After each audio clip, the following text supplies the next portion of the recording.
Come on in and sit with me a minute. I'm Evelyn. Before you do one more thing today, I want you to try something with me, right here, right where you're sitting. As we talk, I'm going to walk you through 6 ordinary, everyday things, and I want you to keep a little tally in your head, on your fingers, or on the back of an envelope there by the phone. Count how many of these 6 you can still do. Be honest with yourself. Nobody is watching, nobody is grading you, and there's no wrong answer. Just you and me and one honest little count. Now here's the part almost nobody says out loud. Everybody your age gets told the same tired thing: slow down, take it easy, put your feet up, and accept that the best years are behind you.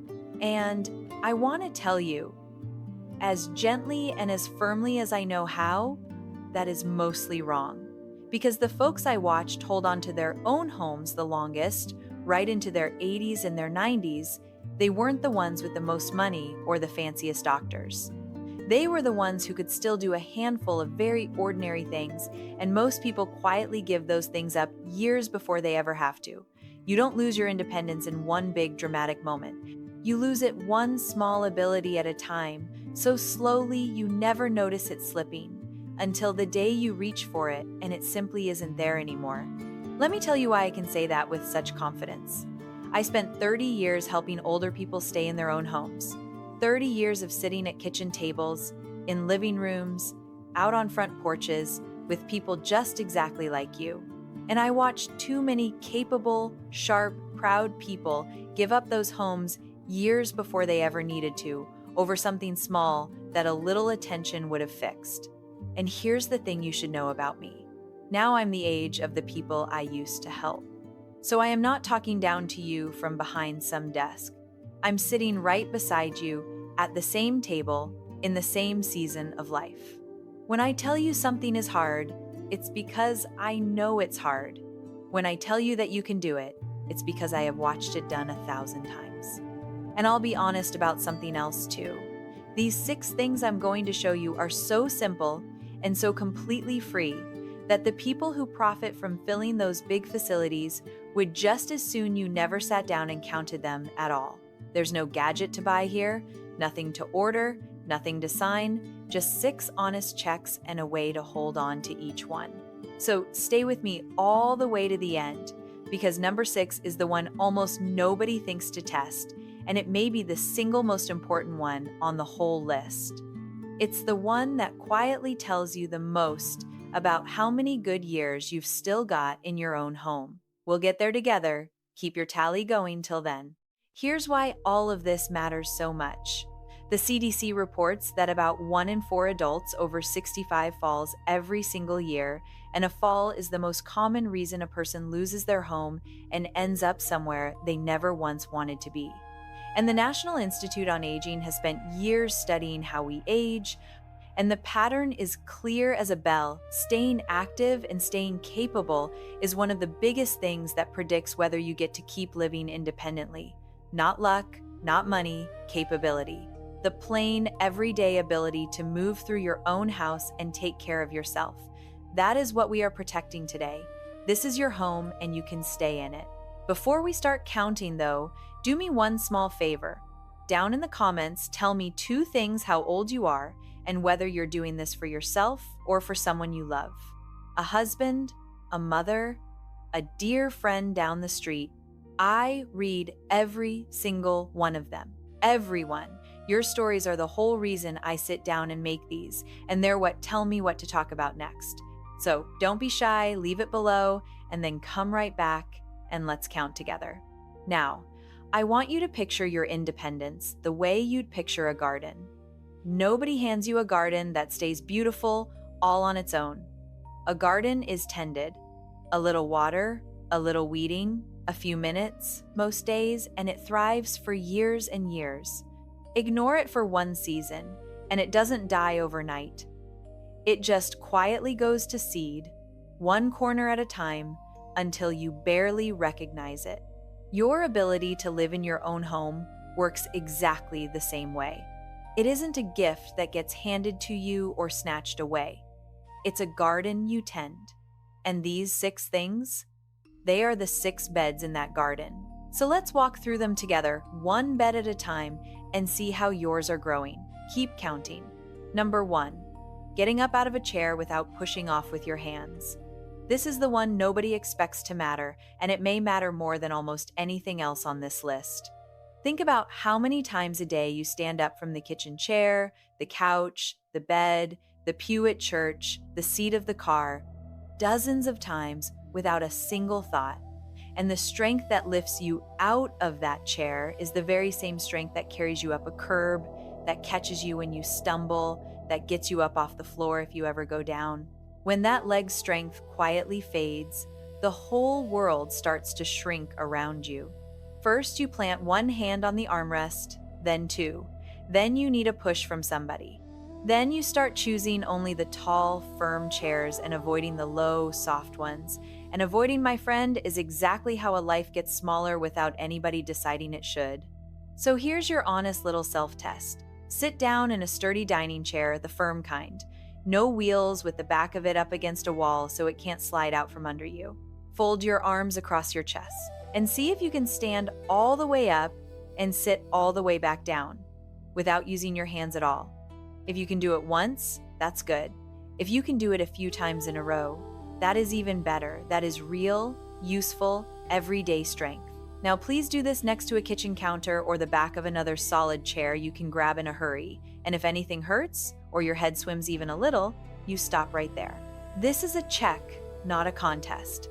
And if it turns out to be hard, don't you dare feel bad about it. This is one of the easiest to rebuild at any age. Every single time you get up from your chair today, just do it a touch slower and try to use your hands a little bit less than you did the time before. Keep the tally, but keep the practice too. This is your home and you can stay in it. Number 2, getting down to the floor and back up again. Now this one makes people nervous, and I understand exactly why. But stay right here with me, because it's one of the most important checks of your whole day. Here's the truth. I learned at all those kitchen tables, a great many folks are quietly terrified of the floor. They drop the television remote and just leave it there. They won't get down to reach a grandchild's toy, or the pot at the back of the low cupboard, or to tend to the dog.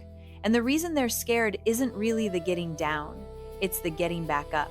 But think it through with me. If you ever do have a fall, the floor is precisely where you'll be. Knowing deep in your bones that you can get yourself back up off that floor is one of the most freeing things a person your age can carry around.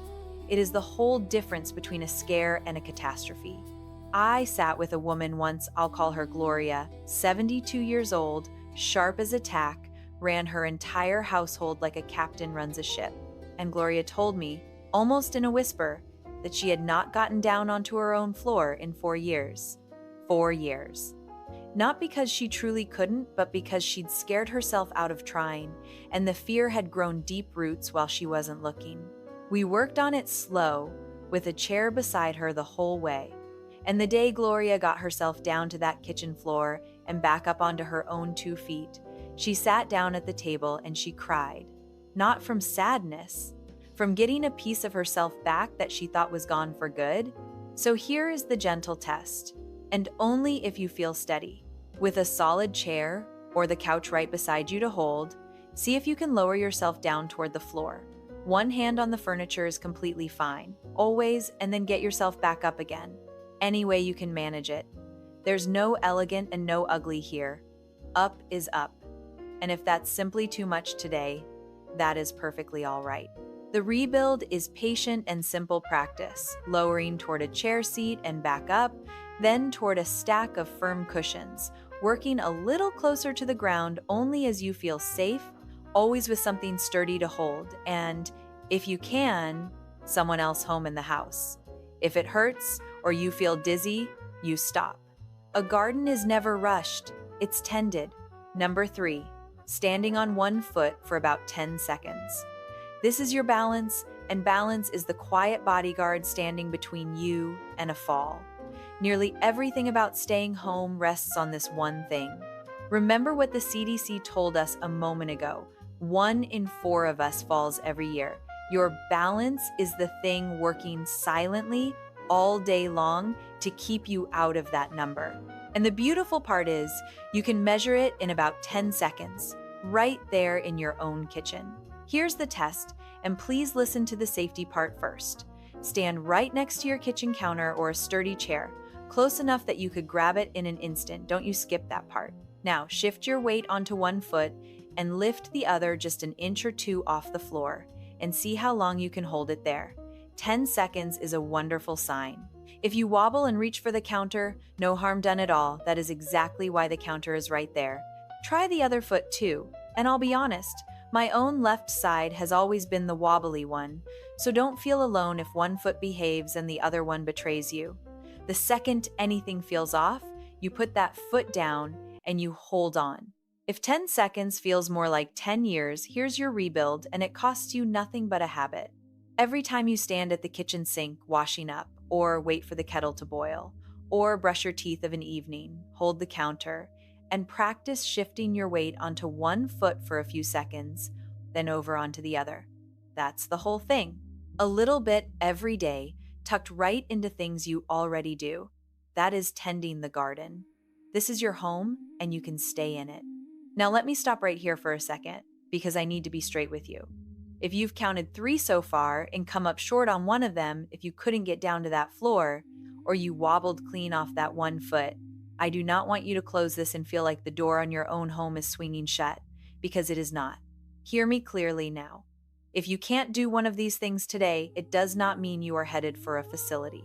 It means you found a bed in the garden that needs some tending, and most of these can be gently rebuilt at 80 just as much as at 60, with a little patience and no fancy equipment at all. I have watched people well into their 80s get abilities back that they had long written off for dead. The whole point of counting isn't to frighten you. It's to show you exactly where to put your attention first. Take a breath. We're halfway. Let's keep right on going. The next 3 matter every bit as much, and number 6 is coming. Number 4. Carrying something with a little weight to it, say, a bag of groceries a short distance and up over a step. This is the one people forget about entirely, and it is woven right into whether or not you can live alone. Because living in your own home means carrying things. The groceries in from the car, the laundry basket down the hall, the trash out to the bin, up and over that back step, a full watering can, a grandbaby if you're lucky enough. The day carrying gets hard is the very day you start needing somebody else for the ordinary errands of your own life, and needing somebody for every little thing is exactly what wears independence down to nothing. So here's your check. Take a bag with a bit of weight in it, a few cans, a sack of flour, something around 10 or 15 pounds, nothing heroic. Carry it across the room and set it down gently on the counter. Then, if you've got a step handy, carry it up and back down that one step, holding the rail the whole time. Did you stay steady on your feet? Could you set it down soft instead of dropping it the last few inches? That right there is real, usable strength for real life. And the safety word, as always, hold the handrail on that step, take only the weight you can manage and not 1 ounce more, and if it strains you or throws off your balance, set it right down.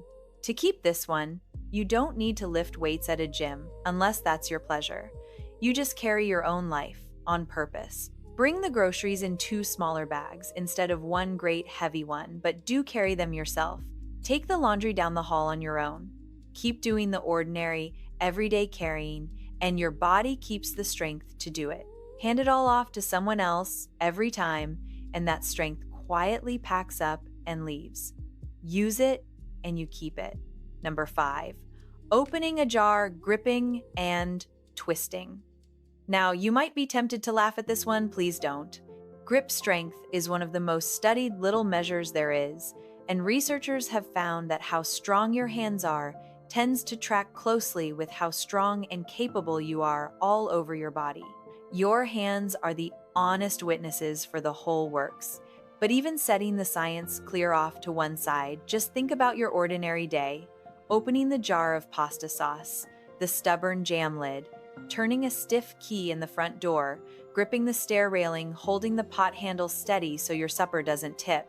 When grip goes, 100 small independences try to go right along with it, and you start having to wait on someone to come and open your own dinner for you. Here's the test, and it's a friendly one. Take an ordinary jar with a good tight lid on it, a jam jar, a pickle jar, whatever's in the cupboard, and see if you can open it. And then close it back up snug. If it gives with reasonable effort, that's wonderful. If it fights you tooth and nail every single time, well, that's worth knowing about. This one is safe. As houses, there's no falling risk to it, so the only caution is don't go wrenching a sore shoulder or a bad wrist. If it hurts the joint, you set it right down. And here's a bit of plain product honesty, because I promised you long ago I would never send you spending money you do not need to spend. If your grip has faded some, you do not just have to surrender to it. There is a simple rubber jar opener, one of those grippy little pads, or the cone-shaped kind that fits over the lid that runs you around $10. Well, 10 or 12, honestly, depending where you go, at any hardware store in the country. And it is worth every penny, because it keeps you doing it yourself instead of waiting on help.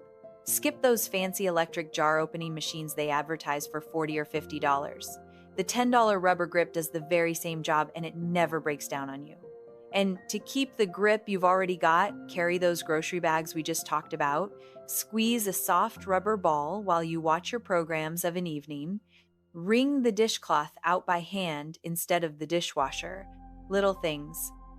Tended daily. This is your home, and you can stay in it. Before we get to that last one, let me say the truest thing I know. I am not your doctor. I can't see you. I don't know your knees or your heart or your history, and I would never once pretend that I do. What I am is somebody who spent 30 years inside people's homes, watching with my own eyes what actually kept them living there. So take everything I tell you and hold it up against your own good sense and your own doctor's advice. That isn't me covering myself. That's me respecting you.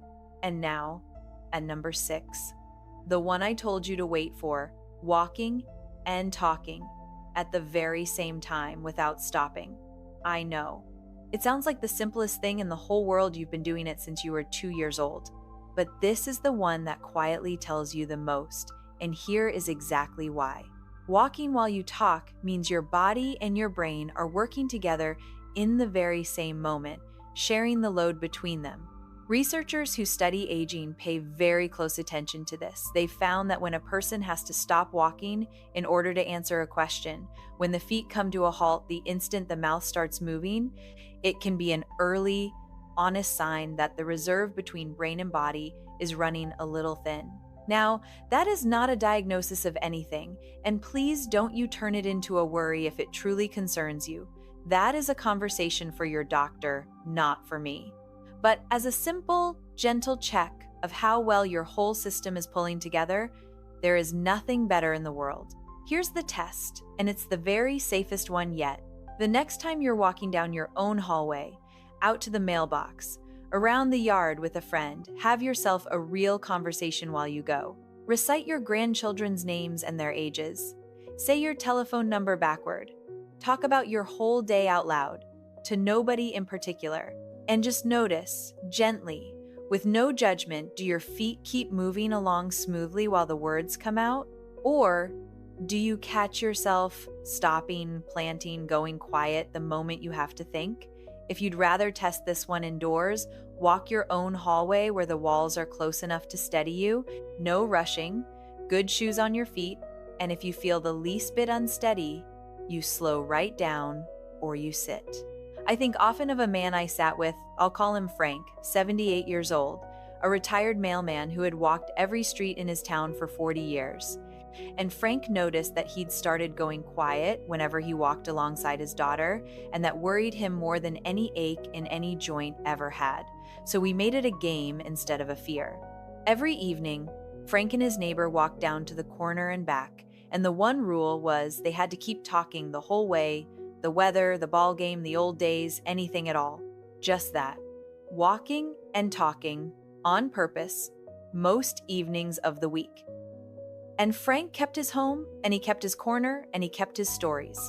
Because he tended that bed in his garden, instead of fencing it off and pretending it wasn't there. To hold on to this one, you do exactly what Frank did.